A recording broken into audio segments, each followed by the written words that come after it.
আমড়ার আচারের রেসিপি কেউ যদি জানতে চান তাহলে অবশ্যই কমেন্ট করবেন।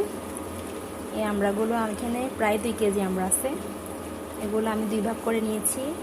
তারপরে সরিষার তেল গরম হওয়ার পর এখানে আস্ত রসুন এবং থেতলা করা রসুন অ্যাড করছি। তারপরে তেজপাতা দিয়েছি। তারপরে আমড়াগুলো দিয়ে দিয়েছি।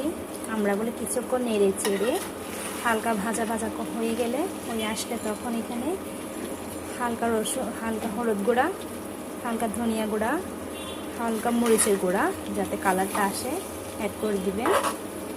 এরপরে এখানে অ্যাড করবেন কাসুন্দি। যদি আপনাদের ভালো লাগে দিবেন, ভালো না লাগলে দেওয়ার প্রয়োজন নেই। এটা পুরোপুরি অপশনাল। কাসুন্দিটা আপনারা চাইলে অ্যাড করতে পারেন, আবার না চাইলে অ্যাড নাও করতে পারেন। তো আমি এখানে এখন অ্যাড করব কাসুন্দিটা। এই যে কাসুন্দিটা আমি অলরেডি রেডি করে রাখছি। তো আমি এখন অ্যাড করে দিচ্ছি। তো কাসুন্দিটা অ্যাড করছি। এখন ভালো করে নেড়ে চেড়ে কাসুন্দিটা পুরো আচারের সাথে পুরোপুরি মিশিয়ে ফেলবো, যাতে করে পুরো আমড়ার সাথে মিশে যায়। এরপর এটা কিছুক্ষণ রেস্টে দিব। কিছুক্ষণ জাল হওয়ার পর আমি আবার এখানে চিনি অ্যাড করব। আপনারা চাইলে চিনির বদলে গুঁড়ো দিতে পারেন, খেজুরের গুড়, বাট আমার হাতে নাই এখন, তাই আমি এখন এখানে চিনি অ্যাড করব। তো দেখেন কাসুন্দিটা পুরোপুরি মিশে গেছে। এখন এই আচার থেকে খুব সুন্দর একটা ফ্লেভার আসছে। আমি এখানে এখনও শুকনো মরিচের গুঁড়া আর এখনও পাঁচফোড়ন অ্যাড করি নাই, বাট তারপরে এখন খুব সুন্দর একটা ঘ্রাণ আমি পাচ্ছি। যদি আপনারা করে দেখেন, এরকমভাবে করে দেখেন, তাহলে বুঝতে পারবেন যে কীরকম হয় ফ্লেভারটা বা কীরকম ঘ্রাণটা হয়।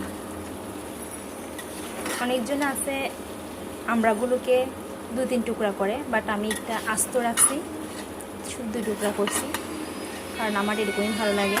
আমি সবসময় এরকমই করি। তো এ পর্যায়ে আমি এখানে চিনি অ্যাড করব। তো চিনি আমি অ্যাড করে দিছি। আমি এখানে প্রায় 1 কাপ চিনি দিছি। আপনারা আপনাদের স্বাদ অনুযায়ী দিবেন। তো চিনিটা একটু গলে আসার পর দেখবেন এখানে পানি ছেড়ে দিছে। তো ভালো করে নাড়াচাড়া করতে হবে চিনিটাকে।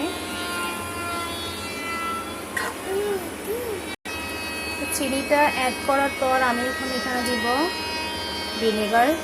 ভিনেগারটা অবশ্যই দেওয়ার চেষ্টা করবেন, যাতে আচারটা দীর্ঘদিন সময় পর্যন্ত সংরক্ষণ থাকে। অবশ্যই ভিনেগারটা দেওয়ার চেষ্টা করবেন। এ পর্যায়ে আমি দিয়ে দেব লবণ, কারণ লবণটা আমি দিতে ভুলে গেছিলাম প্রথমে। তো এখন আমি লবণটা অ্যাড করে দিব স্বাদ অনুযায়ী। আপনারা আপনাদের স্বাদ অনুযায়ী দিবেন। এন্ড আমার রেসিপিটা যদি ভালো লাগে অবশ্যই লাইক, কমেন্ট, শেয়ার করবেন।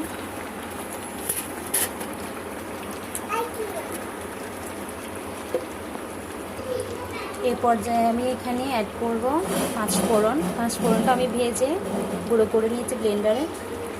আমি এখন এখানে পাঁচফোড়ন অ্যাড করছি, প্রায় 5 টেবিল চামচ।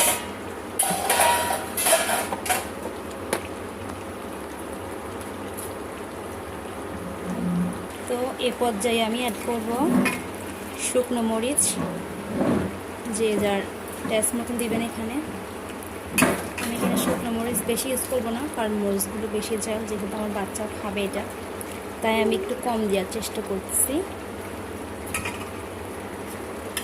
দেখেন আমার আচারটা প্রায় শেষের দিকে, অলমোস্ট হয়ে গেছে।